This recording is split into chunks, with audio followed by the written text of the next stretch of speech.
Bonjour, voici une présentation du jeu de Laurent Journaud La Méridienne. C'est un jeu de déplacement d'ouvriers pour 3 à 6 joueurs, âgés de 10 ans et plus, pour des parties de 1 heure à 1h30. En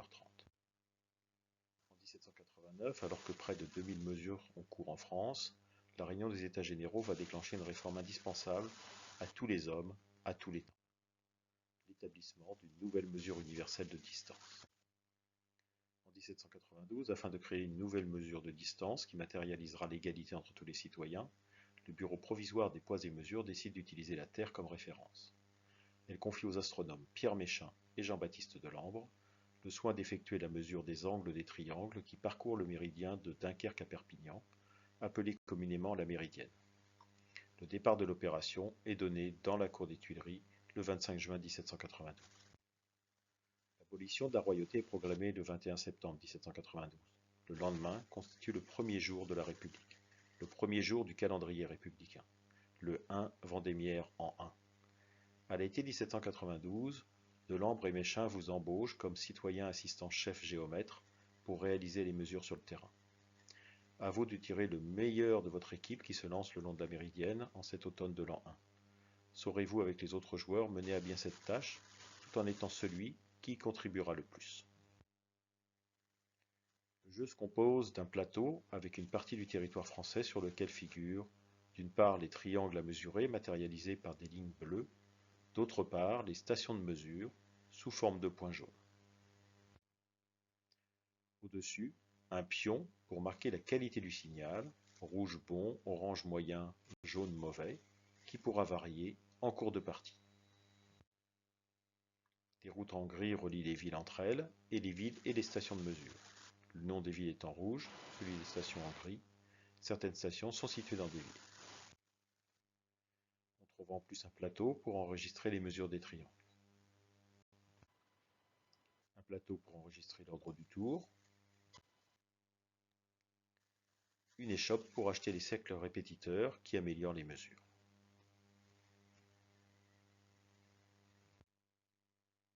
La trésorerie générale, la banque. Des jetons pour marquer les triangles mesurés.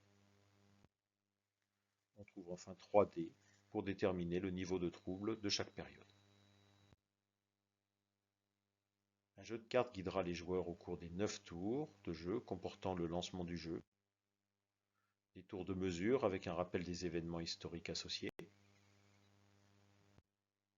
Voici un autre tour de mesure, notez le changement de niveau de trouble, des tours de décompte intermédiaire ou final. Un pion par joueur pour marquer l'ordre du tour et 2 ouvriers pour mesurer les triangles et une subvention pour assurer les dépenses nécessaires à la mesure des triangles. Enfin, une échelle pour enregistrer les scores, matérialisés ici par un compteur sur cette version TTS. Le vainqueur sera le joueur avec le plus de points de prestige à la fin de la partie. Voici un exemple de tour numéro 2 à 4 joueurs. Au premier tour, les joueurs ont installé leurs ouvriers en respectant les règles de pause sur une ville sans signal, reliée à une ville avec déjà un ouvrier et un ouvrier par ville.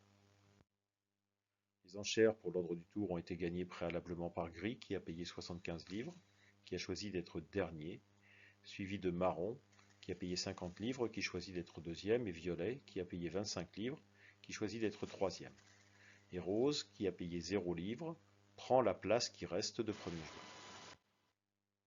Le dé de trouble qui était lancé indique un niveau de trouble de 1, qui renchérira les déplacements de 25 livres.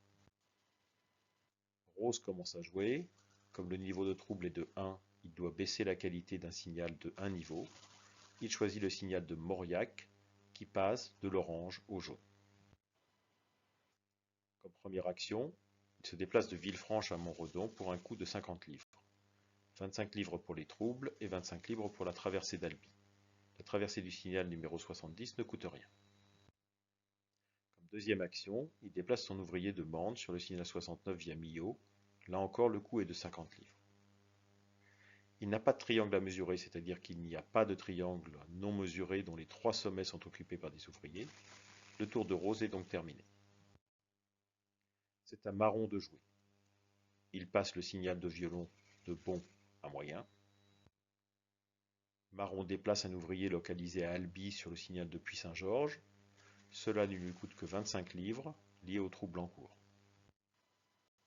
Pour 25 livres, Marron déplace son deuxième ouvrier de Saint-Flour à Violon. Les deux actions sont terminées et il y a un triangle à mesurer. Rose visse avec son premier ouvrier 2 signaux jaunes. Rose visse avec son deuxième ouvrier un signal rouge et un signal jaune. Et Marron vise avec son ouvrier un signal rouge et un signal jaune.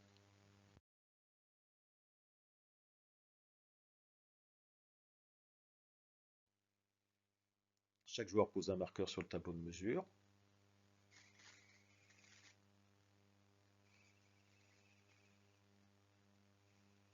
Puis, on passe au troisième joueur, qui est Violet. Violet commence par diminuer de 1 la qualité du signal depuis Chambarjoux.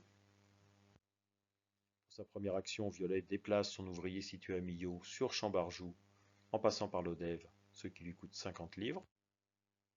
Pour sa deuxième action, Violet réquisitionne l'ouvrier gris situé à l'Odève et le place sur le signal de Roquemontarlais. Pour cela, il paye le déplacement de 25 plus 25 livres à la trésorerie nationale et des dommages gris en lui versant 100 livres.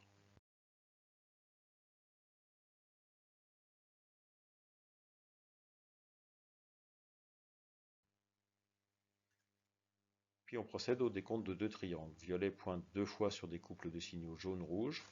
Gris pointe vers un couple de signal jaune-jaune. Rose pointe vers 3 couples de signaux, 2 jaune-rouge et 1 jaune-jaune.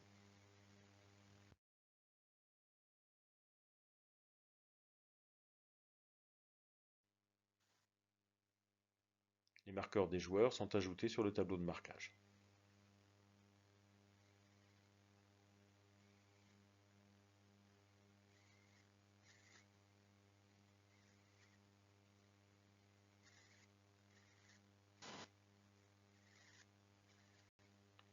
Puis c'est à Gris de jouer.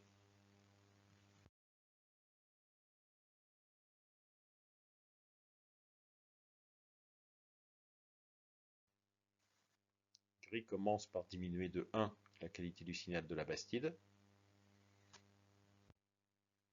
Puis Gris déplace son ouvrier situé au Roquemontarlais sur le signal 68 à côté de Mende. Ce déplacement lui coûte 100 livres. Gris déplace son ouvrier situé à Brive jusqu'à Rodez via Figeac pour 75 livres. Enfin, on procède à la mesure d'un nouveau triangle. Gris pointe vers un couple de signal rouge-rouge et un couple rouge-jaune. Rose pointe vers un couple de signal rouge-jaune. On ajoute le marqueur sur le tableau des mesures. C'est la fin du tour. On passe au tour suivant, qui est un tour de mesure. Nous n'avons pas vu parmi les actions possibles la demande de sauve-conduit, utilisée comme première action lors de troubles élevés. De plus, aucun joueur n'a amélioré de signal avant une mesure, ni équipé un de ses ouvriers d'un cercle répétiteur pour améliorer la qualité des mesures, faute d'argent suffisant. Voici la situation après les tours 2 et 3 pour les triangles mesurés par chaque joueur. On passe au quatrième tour, qui est un tour de décompte intermédiaire. Marron marque 6 points, plus 5 points, plus 2 fois 4 points, soit 19 points de prestige. Gris marque 6 points, plus 4 points, plus 3 points, plus 2 points, 15 points de prestige. Rose marque 5 fois 4 points, plus 2 fois 2 points, égale 24 points de prestige. Et Violet marque 3 fois 4 points de prestige, soit 12 points de prestige. Pour les mesures effectuées, la trésorerie nationale attribue une subvention de 3 fois 50 livres plus 11 fois 25 livres, soit un total de 425 livres à répartir entre les joueurs. La moitié de 425 livres est répartie équitablement entre les joueurs, avec un arrondi supérieur de 25 livres. Chaque joueur touche donc 300 divisé par 4 égale 75 livres. Gris et marron sont à égalité sur le nombre de mesures de signaux rouge-rouge effectuées, mais marron est le seul à avoir effectué un signal rouge-orange. C'est donc marron qui a le mieux travaillé aux yeux du comité des poids et mesures, suivi de gris, suivi de rose pour ses 4 mesures de couple de signaux rouge-jaune. Violet est classé quatrième. Marron reçoit donc 50% de la somme restante, avec un arrondi supérieur, soit 125 divisé par 2 égale 75 livres. Puis gris reçoit 50% des 50 livres restantes, soit 25 livres. Puis rouge touche 50% de la somme restante, arrondi supérieur, soit 25 livres. Enfin, bleu ne touche rien du tout. On vide ce tableau. Et le tour suivant, peut commencer.